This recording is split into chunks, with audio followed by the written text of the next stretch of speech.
Comme Rémi vous l'a dit, je m'appelle Pascal Leméraire, je viens de Rennes, où je travaille pour une société qui s'appelle Alma, qui n'a rien à voir avec la société de Grenoble que vous connaissez. En 2001, je travaillais pour une start-up et le responsable de l'équipe technique nous a réunis vers le début de l'année et nous a dit qu'il y ait une nouvelle façon ensemble. Quelque chose dont je n'avais absolument jamais entendu parler, c'était bien évidemment l'extreme programming. Cette façon de travailler, elle a impliqué beaucoup de changements. La première chose qu'il a faite, c'était de nous demander de choisir sur quoi on allait travailler. Ça, c'était complètement nouveau. Il nous a demandé de nous grouper par deux et de continuer ce travail en binôme tous les jours, en faisant varier les binômes régulièrement. Il nous a demandé aussi d'automatiser les tests de recettes de nos applications. On développait un IDE, et bien toutes les nuits, on avait un serveur dans la pièce d'à côté qui compilait l'installeur, qui l'exécutait, puis qui lançait des centaines de tests sur l'application une fois installée. Et donc cette façon de travailler m'a énormément plu, aussi bien par son efficacité que par le fait qu'elle était vraiment très agréable à vivre en tant que développeur. Donc c'est pourquoi quand 3 ans après je suis arrivé chez France Télécom, je l'ai apporté avec moi dans mes bagages. Et là, en tant que lead tech d'une équipe de développeurs, je me suis retrouvé en position de prescripteur. Donc je me suis formé un petit peu plus. J'ai lu un bouquin, qui sera réédité quelques années après, pour découvrir un peu mieux ce que c'était l'extreme programming. Et ça a produit des effets vraiment sympas sur le projet où on était. Ça a résolu des problèmes de qualité récurrents. On s'est mis à livrer en production tous les 15 jours. Là où à l'époque, la norme, c'était plutôt tous les 3 ou 6 mois. Les participants au projet l'ont bien vécu aussi.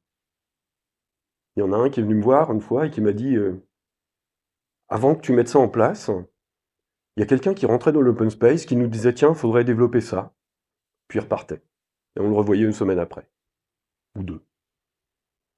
Maintenant, on sait pourquoi on bosse. Donc cette méthode, elle a eu énormément sur ma carrière. Et sur ma personne aussi peut-être. Mais je pense qu'elle en a eu aussi sur la vôtre. Parce que l'héritage d'extreme programming est considérable. C'est la méthode qui a introduit la notion de user stories. C'est celle qui a fait le pair programming, le développement piloté par les tests, l'intégration continue, les tests de recettes automatisés et, dans une moindre mesure, le déploiement continu. Là, on peut peut-être plutôt remercier DevOps, mais l'idée était déjà là. Et la liste n'est pas exhaustive. Donc vous voyez que c'est une méthode qui a un héritage considérable. Toutes ces pratiques sont devenues des standards aujourd'hui. Elles ne l'étaient absolument pas il y a 25 ans. Pourtant, cette méthode qui était très populaire au début des années 2000, l'est beaucoup moins aujourd'hui. D'après ce sondage récent, il y a seulement... Enfin, il y a 2/3 des gens aujourd'hui qui pratiquent Scrum, 2/3 des développeurs interrogés pratiquent Scrum, 6% font un mélange de Scrum et d'XP, et seulement 1% de l'extreme programming. Alors comment est-ce qu'on en est arrivé là? Avant de répondre à cette question, je vais revenir un petit peu en arrière. On va revenir à la création de l'extreme programming, qui est le fait de cette personne, Kent Beck. Kent Beck, vous n'êtes peut-être pas familier avec son nom, mais c'est quelqu'un qui est l'un des rédacteurs du Manifeste Agile. Donc, peut-être connaissez-vous l'histoire. Début 2001, dans l'Utah, dans une station de sport d'hiver, 17 développeurs se réunissent pendant 2 ou 3 jours et ils vont rédiger ce qu'on connaît aujourd'hui sous le nom de Manifeste Agile, qui a transformé, je pense, la façon dont on développe des logiciels depuis une vingtaine d'années. Alors, ne demandez pas à Ken Beck comment ça s'est passé. Il était malade, il a pris des médicaments, et il se souvient de rien.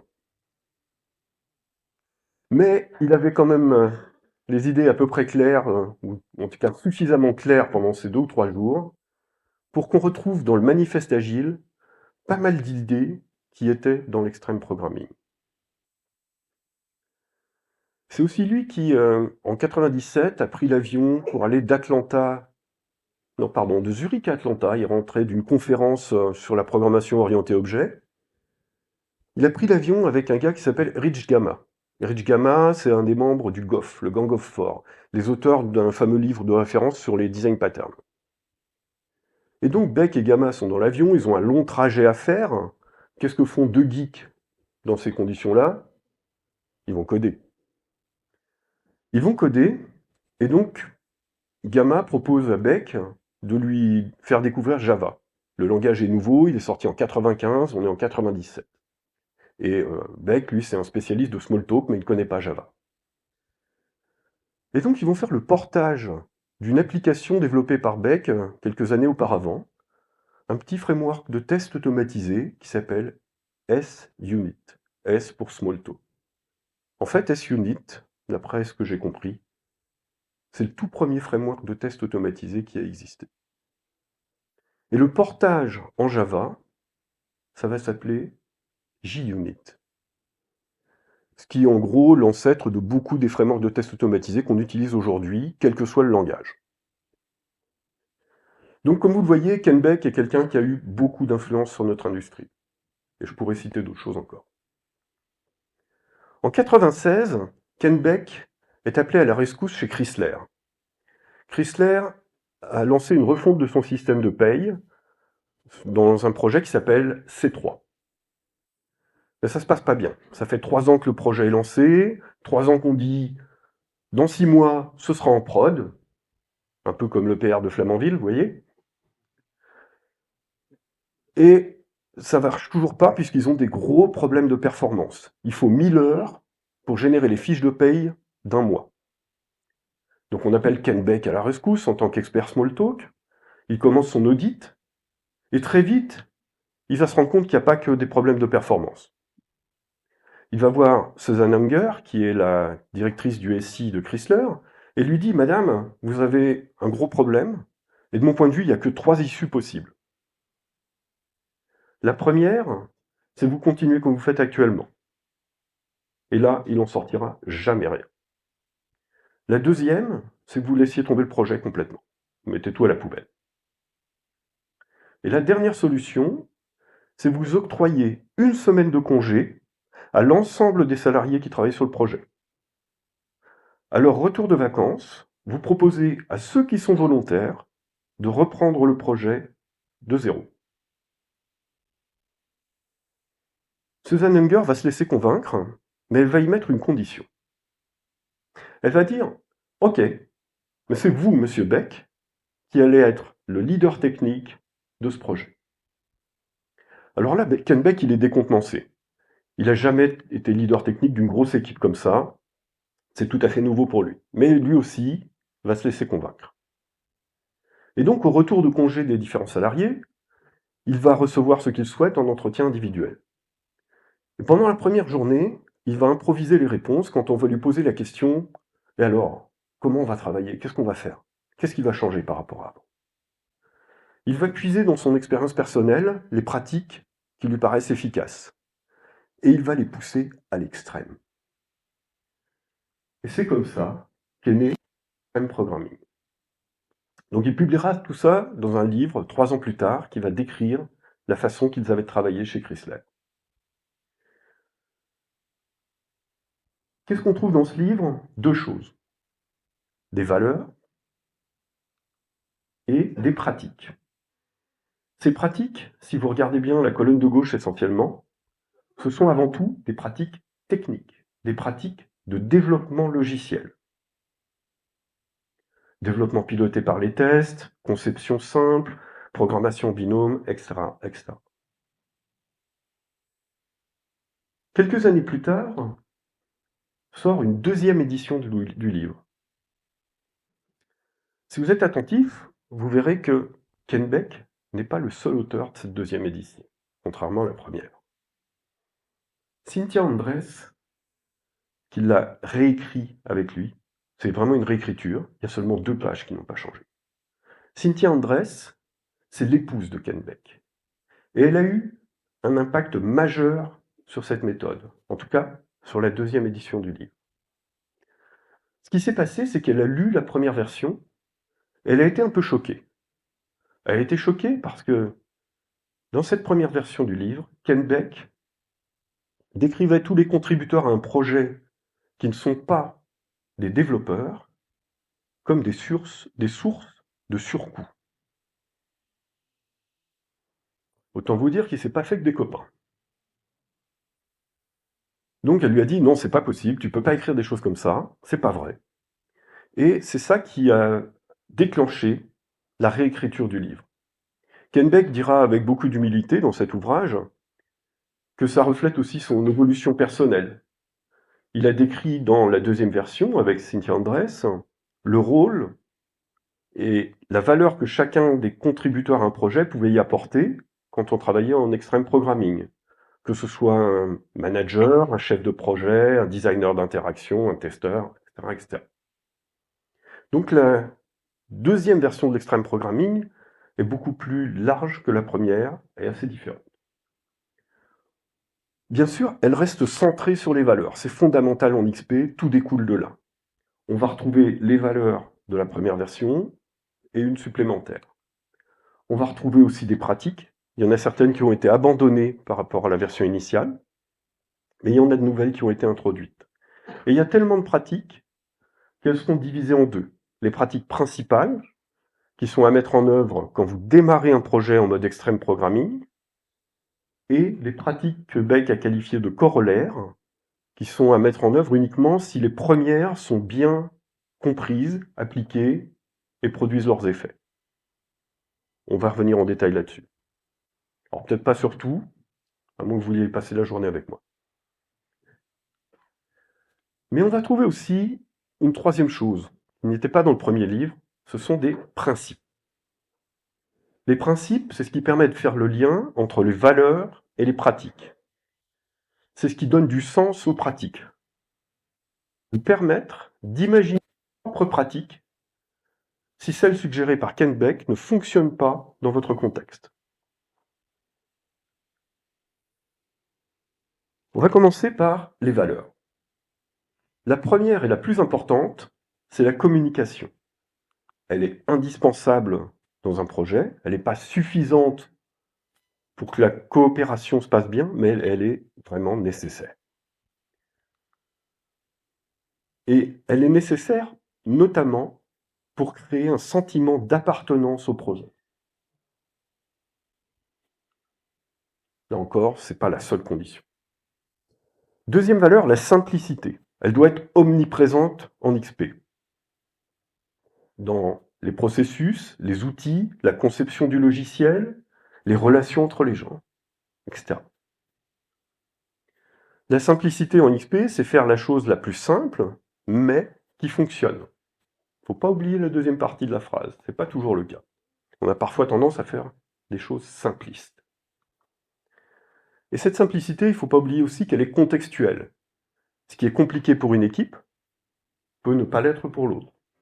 Ça peut varier au fil du temps, en fonction des compétences et des connaissances des gens qui rejoignent ou qui quittent l'équipe, par exemple. Et là, on voit arriver une chose, c'est que les valeurs de l'extreme programming se complètent et se renforcent mutuellement. À titre d'exemple, on peut dire qu'il est beaucoup plus facile de communiquer à propos d'un projet simple. Troisième valeur, c'est bien ça, le feedback. On va chercher à obtenir du feedback de façon constante. Et c'est d'autant plus important que les objectifs de nos projets sont souvent très variables. Ils ne sont jamais vrais très longtemps. Ils vont changer au cours du temps. C'est pour ça qu'il est rarement pertinent de faire une grosse spécification depuis le départ, avant de commencer les développements. Le temps que vous vous mettiez d'accord sur le contenu de cette spécification, qu'elle soit parfaite, vous aurez déjà pris du retard sur vos concurrents, par exemple. Elle sera déjà obsolète, en fait. Et donc, on va travailler de façon itérative et incrémentale.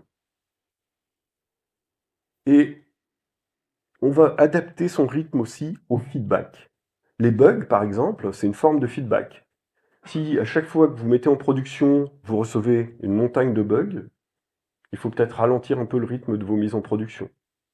À l'inverse, si vous avez peu de bugs, peut-être que vous pouvez accélérer. Quatrième valeur, le courage. Le courage, c'est agir même quand on a peur. Par contre, ça n'a pas de sens, ou en tout cas ça peut être dangereux, si on ne prend pas en compte les autres valeurs de l'extreme programming. Agir sans prendre en compte les feedbacks ou sans communiquer, c'est pas toujours très bon. Le courage en XP, ça peut être des choses assez personnelles. Ça peut être simplement dire « je ne sais pas »,« je me suis trompé ». C'est des choses que je fais depuis des années, et pour l'instant, j'ai jamais eu à le regretter. Ça peut être aussi dire cette deadline est irréaliste. Je vais faire ce que tu me demandes, mais il ne sera pas possible de tenir les délais. Ou la solution qu'on a choisie il y a 6 mois ne fonctionne pas.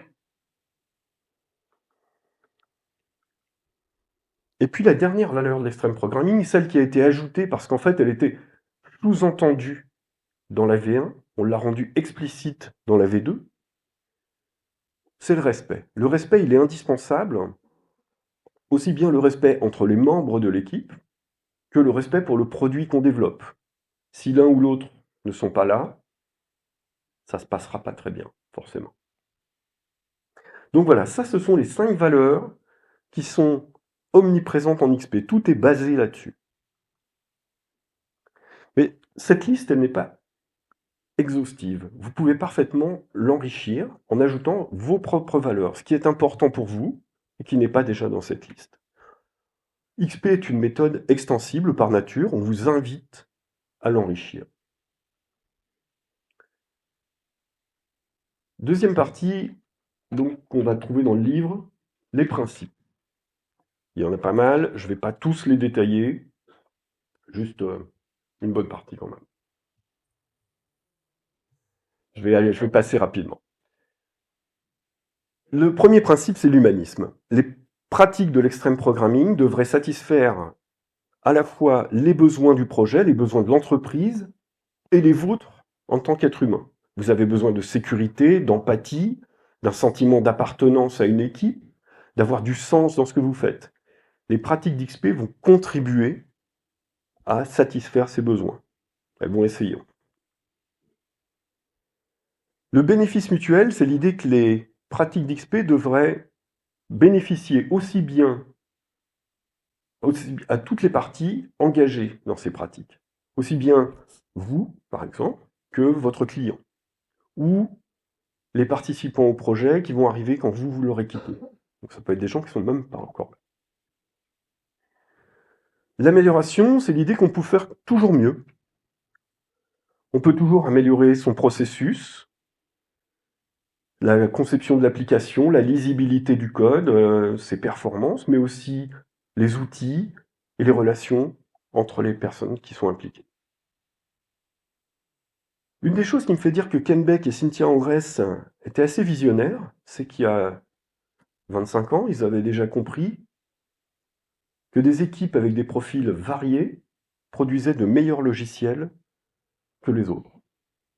Google nous a confirmé ça en publiant il y a environ 5 ans une étude sur le sujet. C'était juste une confirmation de ce que nous disaient Ken Beck et Cynthia Andress longtemps avant.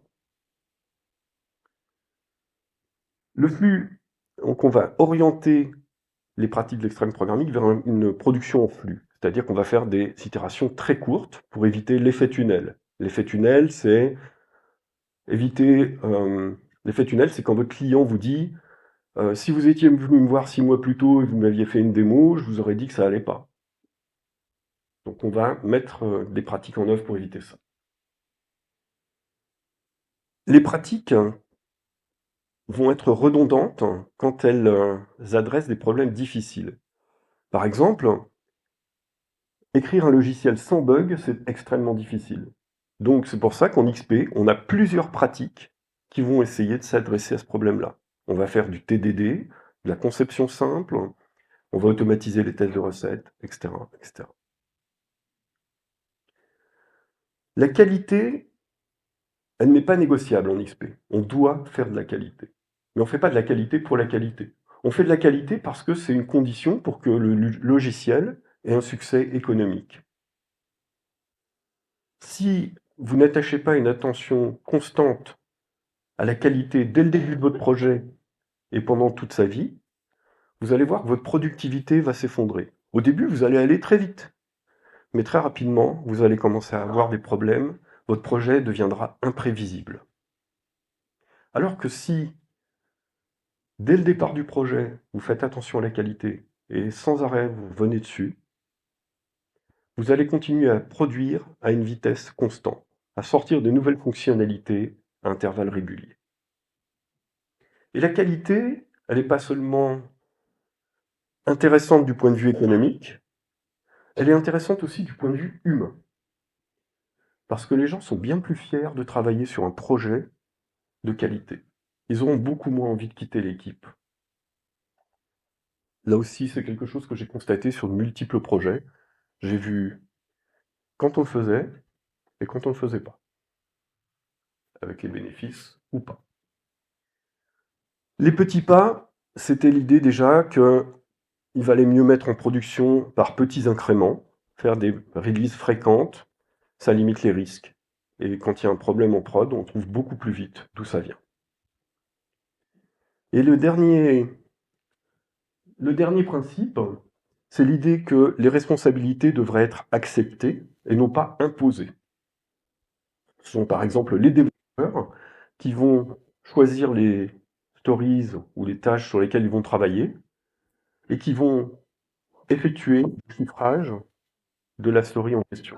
C'est pas un tiers qui va leur dire tiens, parce que cette personne-là, si ça se passe pas bien, elle en apprendra pas grand-chose. Voilà, donc je m'arrête là pour les principes et on va passer rapidement aussi sur les pratiques principales. Donc les pratiques principales, la première, c'était l'idée de l'équipe colocalisée, qui a peut-être vieilli un petit peu avec la visioconf et le travail à distance qu'on connaît aujourd'hui, mais ça reste toujours plus ou moins vrai. C'est bien que toute l'équipe, y compris le client, se retrouve au même lieu de temps en temps pour travailler ensemble. Surtout quand ça ne se passe pas très bien dans le projet. L'idée suivante, c'est que l'équipe doit être pluridisciplinaire. Elle doit comporter toutes les compétences nécessaires à la réalisation du projet. C'est pas un scoop, on est habitué à ça aujourd'hui. Ce qui est peut-être un peu moins connu, c'est le fait que travailler sur 2 projets simultanés, être à 50% de son temps sur un projet, 50% sur l'autre, ça génère, ou plus exactement, ça détruit le sentiment d'appartenance à une équipe. Vous vous sentirez membre d'aucune. Donc c'est à éviter. Le travail dynamique, c'est l'idée que il faut arrêter de travailler à partir du moment où vous n'êtes plus productif. Ça sert à rien de faire des journées de 15 heures par jour si le lendemain vous êtes épuisé. Le pair programming, c'est une pratique donc vous connaissez, on se met à deux et on va réaliser ensemble une tâche de développement. Souvent c'est mal compris, parce que les gens confondent être occupé et être efficace. C'est pas la même chose. Le pair programming, c'est un dialogue permanent entre deux développeurs qui vont chercher la meilleure solution pour réaliser un projet.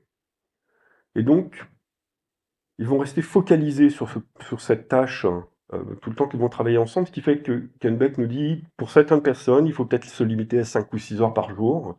Ça va peut-être paraître beaucoup à certains d'entre vous, mais là, on peut être fatigué. Personnellement, ça m'est arrivé d'en faire 8 heures par jour pendant des mois d'affilée, avec des pauses de temps en temps, mais c'était le mode de travail vraiment par défaut. Par contre, qu'on fasse des pauses justement. En milieu d'après-midi, on allait prendre l'air, un café, discuter d'autres choses, etc. Sinon, je tiens pas la route. Et ce qui est important aussi, c'est de faire tourner les binômes de façon régulière pour diffuser les connaissances. Les stories, je pense que vous connaissez tous, ça s'appelait Stories initialement, ça a été renommé en User Stories quelques années après. Donc c'est une alternative aux spécifications qu'on menait auparavant. Et Ken Beck nous dit justement à propos de ces spécifications qu'elles emploient le terme exigence, requirements. Et que ça, c'est quelque chose qui a fait beaucoup de mal à notre industrie. Parce qu'une exigence, par définition, c'est figé. Alors que les user stories sont une invitation au dialogue. Dès qu'elles sont rédigées, les développeurs vont en faire une évaluation chiffrée, ce qui va permettre d'engager un dialogue s'il y a une surprise pour la personne qui a rédigé la user story. Une surprise concernant la charge de travail. On va trouver quelque chose d'assez classique aujourd'hui, c'est l'idée d'avoir un cycle court, et en XP V2, plus court que la V1, on nous dit de faire des cycles d'une semaine, qui commencent par un peu de planification, choix des user stories, en prenant celles qui sont les plus risquées en premier, rédiger des tests ou de recettes, et puis ça se terminera par un déploiement, toutes les semaines. On va faire également un cycle trimestriel dans lequel on va sélectionner des user stories, améliorer le processus, etc. Utiliser aussi la notion de marge. Dans chaque semaine, chaque itération ou un peu plus, on prévoit de la marge, de façon à ce que l'équipe puisse tenir beaucoup plus facilement ses engagements. Ça va être bien plus motivant que d'être en retard systématiquement, et ça va détendre l'atmosphère. Oups.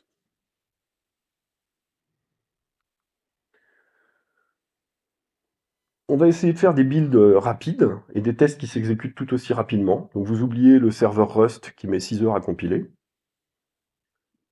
Exemple réel.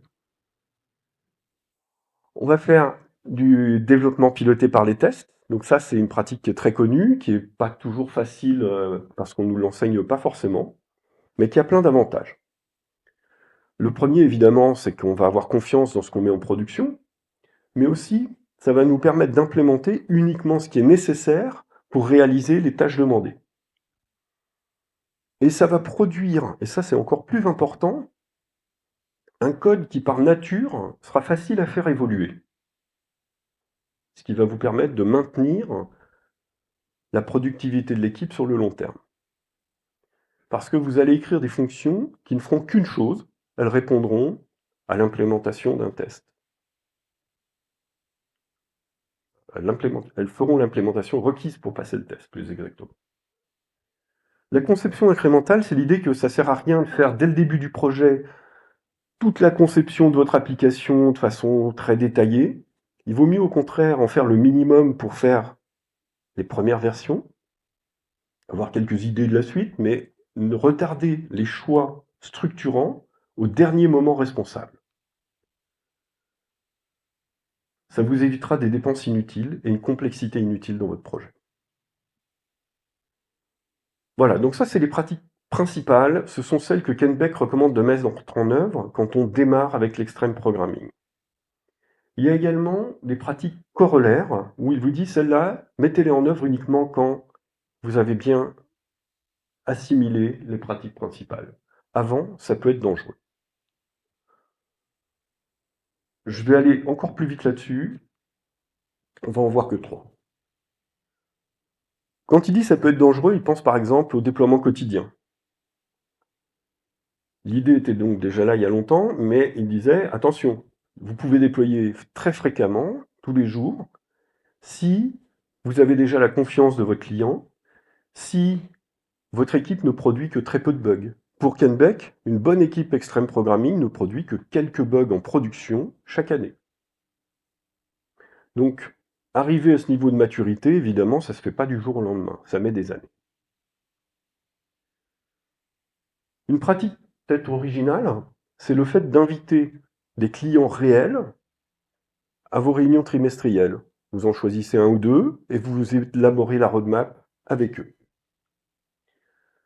Et une dernière pratique qui va à l'encontre de ce que j'ai pu voir dans certains grands groupes, c'est de dire quand un projet s'est bien passé, plutôt que de démanteler l'équipe et de réaffecter les gens à de nouveaux projets, où ils vont devoir réapprendre à travailler avec leurs nouveaux collègues, bien, garder cette équipe entière et confier-lui un nouveau projet. Mais là encore, ça suppose que le projet se soit bien passé, donc que les pratiques principales aient été mises en œuvre avec succès. Alors à propos de mise en œuvre, justement, comment est-ce qu'on démarre avec l'extreme programming? En fait, il n'y a pas de règle. C'est à vous de choisir. Soit vous prenez une ou deux pratiques, soit vous appliquez toutes les pratiques principales d'un coup, en fonction de vos envies, de votre contexte, de la maturité de votre équipe, etc. Ce qui facilitera les choses, c'est si vous avez dans la hiérarchie quelqu'un qui peut vous aider, qui va vous supporter, qui a compris l'intérêt de la méthode et qui va vous soutenir. Et comme vous le savez probablement, on peut se changer soi-même, mais on ne peut pas changer les autres. C'est pour ça qu'il faut plutôt fonctionner en montrant l'exemple plutôt qu'en essayant d'imposer les pratiques. Soyez celle ou celui qui va faire du TDD, qui va rédiger des user stories, etc. et qui donnera envie aux autres. Alors, bien sûr, c'est comme toutes les méthodes, il y a des contextes où ça ne peut pas fonctionner. Ou en tout cas, ça sera plus difficile. Le premier, c'est tout simplement si l'équipe n'a pas vraiment envie.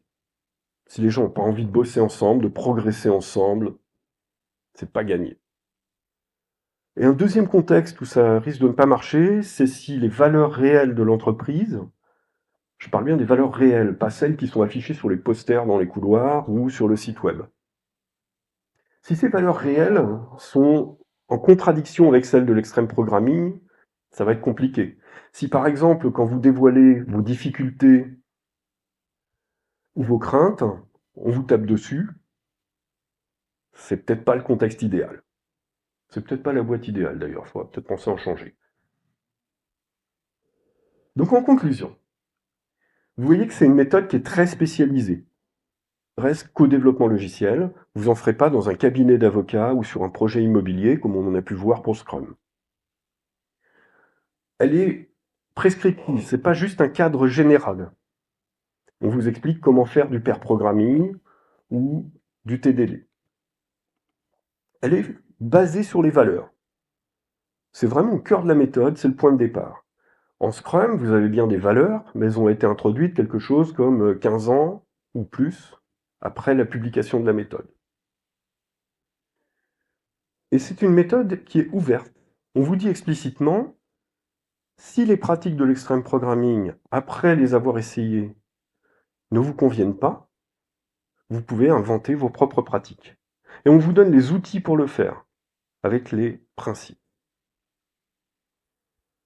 C'est aussi une méthode qui peut s'appliquer progressivement, comme je viens de le dire. Vous prenez une ou deux pratiques principales, vous les essayez, si ça marche, vous passez à la suite. On n'est pas obligé de changer du jour au lendemain sa façon de travailler comme avec d'autres méthodes. Et ça fonctionne aussi sur les projets de migration technique. Quand vous devez réécrire avec une nouvelle techno un logiciel, les pratiques de Scrum deviennent complètement artificielles. Il n'y a plus de notion de priorité, tout est au même niveau de priorité. Dans ce contexte-là, Kanban ou XP peuvent très bien fonctionner. Alors si j'en reviens maintenant à mes questions de départ, pourquoi est-ce qu'XP n'est pas plus populaire? J'y vois plusieurs raisons. La première, c'est son domaine d'application. Ça ne peut s'appliquer, comme je l'ai dit, qu'à des projets de développement logiciel. La deuxième, c'est que c'est une méthode difficile. Apprendre à déployer tous les jours, à faire du TDD, à automatiser des tests de recettes, c'est compliqué. Ça demande des années de formation.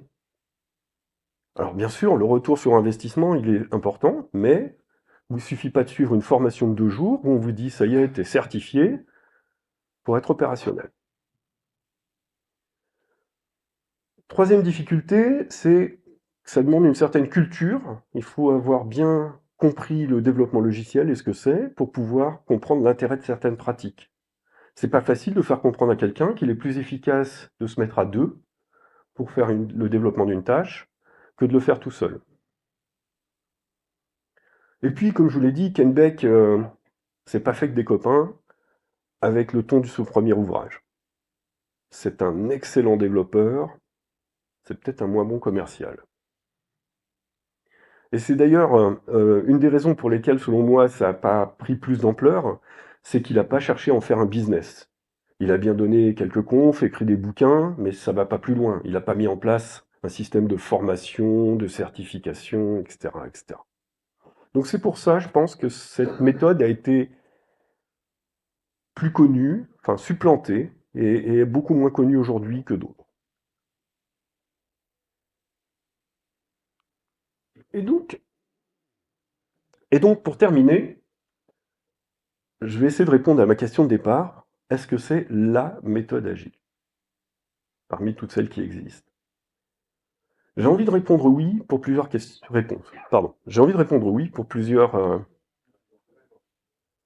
Je fatigue là. Hein.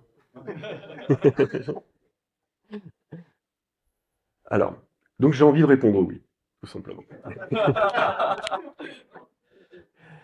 La première raison, donc, c'est que c'est une méthode qui va concilier la bienveillance et la productivité. On va essayer de faire en sorte de produire à un rythme élevé des logiciels de qualité, mais en faisant en sorte que vous vous sentez bien. Et ça, c'est ce qu'il faut. On va attacher une importance constante à la qualité, non seulement la qualité du logiciel, mais aussi la qualité des interactions entre les individus. C'est une méthode qui vise à réduire les risques. Toutes les pratiques d'XP sont orientées vers la réduction des risques. Risques d'annulation du projet, les risques de dérapage du planning, les risques liés au turnover dans l'équipe, etc., etc. Et c'est aussi une méthode dont les pratiques sont indispensables, quelle que soit la façon dont vous gériez votre projet. Si vous n'utilisez pas les pratiques techniques de l'extreme programming, ça va être compliqué. Donc c'est pour ça que je pense vraiment que c'est la méthode agile. J'en ai terminé. On va pouvoir continuer cette discussion pendant les 2 jours qui viennent. C'est une excellente journée. Bienvenue à Altcraft.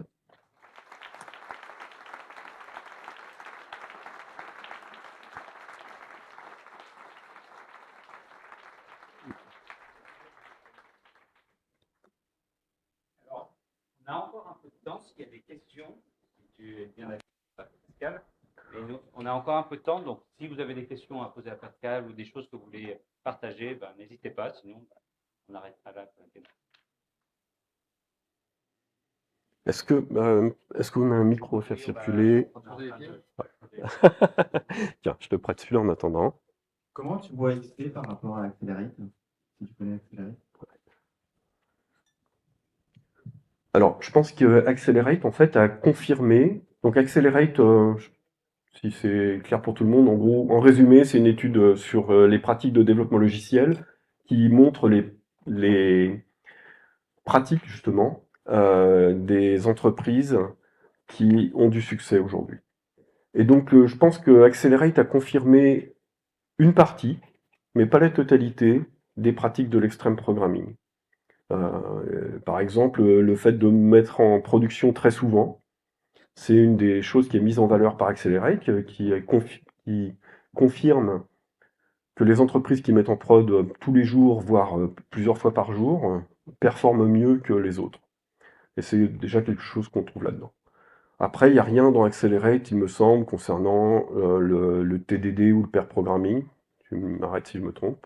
Il y a des choses quand même peut-être pas aussi explicites. Il y a des éléments, mais peut-être pas aussi explicites. Ouais.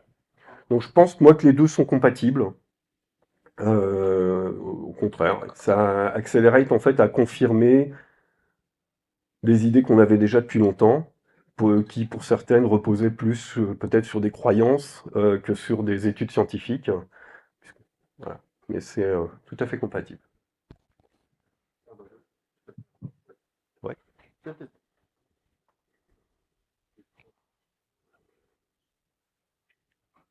Je voulais savoir ce que ça a donné le projet de logiciel comptable de proximité de résultats.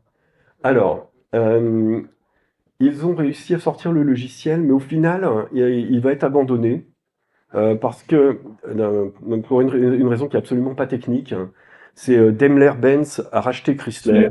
Le système de paye, c'est celui de Daimler-Benz. Ils ont mis l'autre à la poubelle. Là, peu importe la méthode que vous employez de ces conditions. Mais ça a produit vraiment des bons résultats. Pour la petite histoire, dans ce projet, en fait, il y avait du bon monde, hein. Il y a Ken Beck a recruté Ron Jeffries, donc, qui est un grand nom aussi du développement logiciel. Il était dispo quand il a démarré le projet. Il l'a recruté comme coach extreme programming pour l'aider à encadrer les équipes. Il a fait intervenir Martin Fowler aussi. Il me semble que Ward Cunningham a travaillé dessus. Donc tous ces gens-là, vous les retrouvez dans la rédaction du Manifeste Agile. Et puis c'est des gens qui ont eu aussi beaucoup d'influence sur notre industrie. Oui, dans la première version, j'ai un truc qui m'a surpris. J'ai vu marqué métaphore. Oui. Et il a disparu dans la V2. Ça m'intrigue. Alors la métaphore, c'était l'idée que pour parler facilement de votre logiciel, il fallait trouver une métaphore dans le monde réel. Une métaphore qui ne soit pas technique. Et ça permettait de faire des comparaisons et de prendre des décisions plus facilement. Vous pouvez dire mon système, mon logiciel, c'est comme, je sais pas moi, la vente de billets pour un concert, un truc comme ça. Et Ken Beck s'est rendu compte que c'était une pratique qui était très difficile à mettre en œuvre. Et finalement, il a choisi de la laisser tomber pour cette raison. Oui, juste une petite précision. La métaphore, en fait, c'est l'évolution de la métaphore, c'est le DDD aujourd'hui. Juste pour que ça donne une petite idée. Chaque pratique de l'extreme programming, elle a évolué vers quelque chose. Donc, ça a commencé avec les testers, on parle de TDD, il y a le TCR aussi qui sort par la suite. Et c'est pareil pour toutes les autres pratiques. Chaque pratique, en fait, elle évolue vers quelque chose aujourd'hui qu'on connaît. Éventuellement, avant, l'ancêtre, en fait, c'est une pratique. Quasiment toutes les anciennes pratiques, elles ont évolué et on les utilise aujourd'hui. Comme le continuous delivery, aujourd'hui, qui en fait sort de l'intégration continue. La métaphore, c'est DDD aujourd'hui. Et si on va plus loin, tout ce qui est en fait Poker Planning, c'est Scrum et je ne vais pas dire l'ensemble des méthodes agiles, mais quasiment l'ensemble des méthodes agiles, sauf l'XP. L'XP, il contient tout ça. Alors, Scrum, tu sais que c'est sorti avant XP en fait. C'est sorti 1 an avant. Oui, mais c'est un scope très réduit par rapport à XP, à mon sens. Oui, complètement. Scrum, il n'y a aucune pratique technique. C'est juste des pratiques, on va dire, de gestion de projet. Donc c'est effectivement une toute petite partie par rapport à l'extreme programming. Et c'est pour ça que je dis qu'il faut utiliser les pratiques techniques de l'extreme programming quand on fait du Scrum. Merci pour ces précisions. À mon tour, déjà, je te remercie parce que j'ai appris beaucoup de choses et je suis contente d'être là. Moi, j'ai une petite question. C'est mon ressenti, mais j'ai ressenti un peu une opposition quand tu dis c'est la méthode agile. Qu'est-ce qui, pour toi, par exemple, dans Scrum, t'empêcherait de mettre en œuvre tout ce qu'on dit pour l'XP? Alors, déjà un petit éclairage. Il y a le titre de ce talk, c'est une private joke aussi. Parce que j'ai donné beaucoup de formations à l'agilité ces 10 dernières années, on va dire. Et comme j'ai mis un slide exprès pour dire, tiens, regardez, des méthodes agiles, il y en a des dizaines, il n'y en a pas juste une. Or, j'entends très souvent des gens dire, ouais, nous, on utilise la méthode agile. Donc ça m'écorche un petit peu les oreilles, et c'est une des raisons pour lesquelles j'ai choisi le titre du talk. Ensuite, c'est pas forcément une opposition. Déjà, on ne connaît pas l'ensemble des méthodes que j'ai mentionnées, loin de là. Des trucs comme Crystal, DSDM, FSD, etc. Je n'ai pas la moindre idée de comment ça marche. L'opposition, c'est plutôt dans le fait de dire aux gens, attention, vous connaissez Scrum, pour vous, 9 fois sur 10, quand je discute avec des gens qui sont peut-être un petit peu moins avertis que vous l'êtes, l'agilité, c'est Scrum, et en plus, mal compris, mal appliqué. Et donc, c'est en ce sens-là que j'avais envie d'interpeller un petit peu en disant, en fait, l'agilité, c'est pas que ça. Il y a aussi des pratiques techniques qui sont absolument indispensables. et qui peuvent être tout à fait combinés avec Scrum. C'est ce que j'ai fait moi aussi dans le passé. Après, tu peux aussi dire, je prends XP parce que toutes les pratiques de Scrum ont un équivalent, on va dire, en XP. Il y a aussi toute la partie gestion de projet, il n'y a pas que la partie technique. Mais c'est la seule méthode, à ma connaissance, qui couvre un spectre aussi large. Voilà. Bonjour, merci pour le talk. Alors, j'étais déjà convaincu, donc ça m'a fait du bien. Mais par contre, ma question, c'est généralement, comme on l'a vu, on parle généralement quand on arrive dans une organisation, on a du Scrum, on a du Kanban, assez rarement, mais plutôt Scrum. Mal appliqué, bien appliqué, je ne sais pas. Mais en tout cas, comment on embarque les gens autour de l'équipe de dev?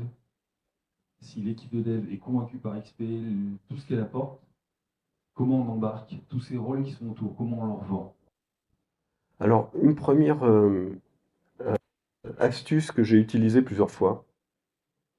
J'ai évolué dans un grand groupe, hein, j'étais chez Orange, j'y étais à partir de fin 2003, début 2004, et donc les gens dans ce contexte ne connaissaient pas l'agilité encore.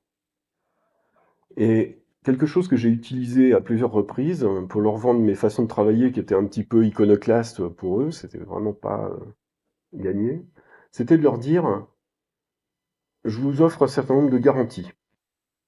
Premier logiciel l'intégralité de ce que vous avez imaginé. Par contre, je vous garantis qu'on livrera en temps et en heure. Il n'y aura pas de retard. Ça ne vous coûtera pas plus cher. Et toutes les fonctionnalités les plus importantes seront dans le logiciel. Toutes celles qui ont de l'importance pour vous seront dedans parce qu'on va commencer par celles-là. On va commencer par les trucs les plus risqués et les plus importants. Et c'est ça qu'on mettra en priorité. Donc peut-être qu'il n'y aura pas l'intégralité, mais il y aura ce qui a de la valeur pour vous. Et en plus, vous avez le droit de changer d'avis. Vous avez le droit de vous tromper.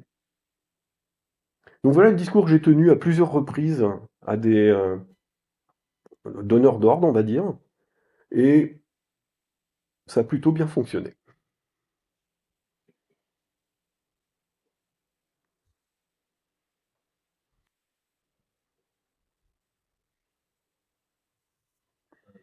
Merci pour le tour. Ma question est naïve. Est-ce qu'aujourd'hui, tu conseillerais encore la lecture de la première édition de Extreme Programming pour les choses qu'elle n'a plus, au-delà de l'intérêt historique, est-ce qu'il y a encore des choses à aller prendre dans cette première édition?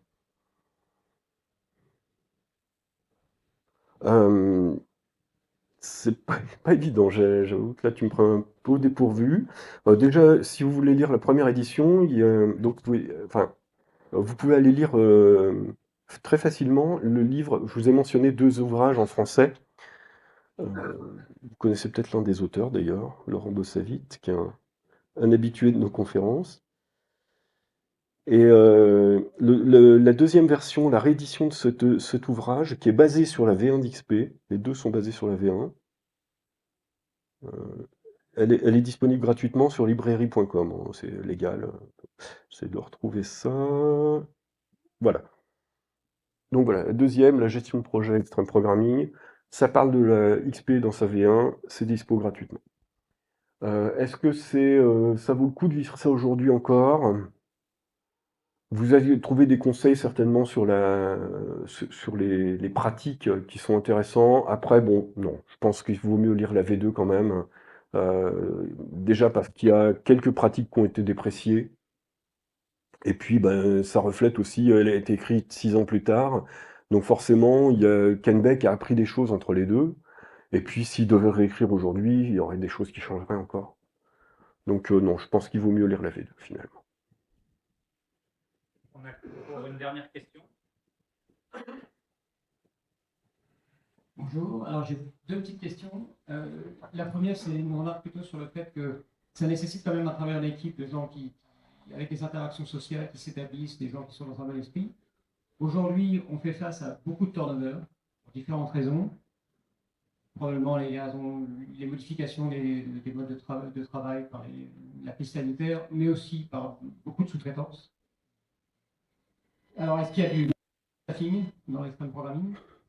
Et deuxième question, sur la documentation de ce que je vois, l'expérience que j'ai aujourd'hui, c'est qu'on se retrouve avec des documentations incrémentales, c'est une succession de user stories qui ne sont pas forcément compilées.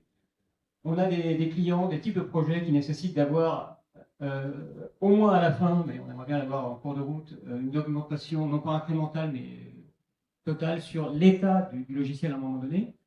Alors, est-ce qu'on a l'extrême documenting aussi? Est-ce qu'on est capable, comme on livre tous les jours une application, on la déploie tous les jours, est-ce que chaque jour, on peut se dire, j'ai une documentation complète de ce que fait mon application?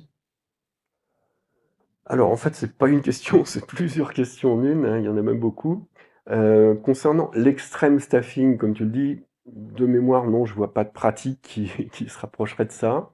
Ken Beck parle un petit peu euh, d'équipes distribuées, d'offshore et de choses comme ça. Il a une vision assez négative de l'offshore, hein. Et en gros, on sous-traite notre travail à des gens moins bien payés que nous, puis après on vient se plaindre qu'ils nous piquent notre boulot. Donc, il n'y a pas forcément de réponse à cette question-là. La seule question qui s'en rapproche de enfin, j'ai l'impression, c'est donne envie aux gens de rester sur ton projet, il y aura peut-être un peu moins de turnover. Et ça, les pratiques d'XP peuvent y contribuer. Maintenant, il n'y a pas de réponse à ma connaissance. Enfin, tu as aussi l'idée de la continuité d'équipe, comme je l'expliquais, qui dit garde tes équipes qui marchent bien, ne les disperse pas, redonne-leur un projet suivant. J'ai bien conscience du fait que ça peut pas fonctionner dans tous les cadres, voilà. Mais donc j'ai pas de réponse magique pour cette question-là. Concernant la documentation, en XP, on va te dire, ta doc, c'est ton code, grosso modo. Je schématise un petit peu. Maintenant, tu peux aller quand même plus loin que ça. Tu peux générer de la documentation. C'est une bonne partie de mon activité de ces derniers mois. Générer automatiquement de la documentation technique à partir du, à partir du code. Donc, on pourra en parler en dehors de la conf, enfin, après le talk si tu souhaites. Et tu as aussi quelqu'un qui s'appelle Sébastien Fauvel, je ne sais pas s'il est là aujourd'hui, Sébastien, qui donne des conférences sur comment générer une doc utilisateur à partir de son code. Et donc, un manuel d'utilisation de ton application, il a des idées très intéressantes sur le sujet. Et je te renvoie aussi vers le livre de Cyril Martrer, Living Documentation, qui traite de ce sujet-là. Donc, il y a des solutions pour générer la documentation et faire en sorte qu'elle soit à jour en permanence. Et sinon, dans mon expérience, il y a une chose que j'ai faite à 2 reprises. Je me suis retrouvé dans les cas de figure où on m'a dit: «Tiens, ton projet là, va changer de responsable». En gros, on va le confier à une nouvelle équipe, voire à une société externe qui va en assurer la maintenance.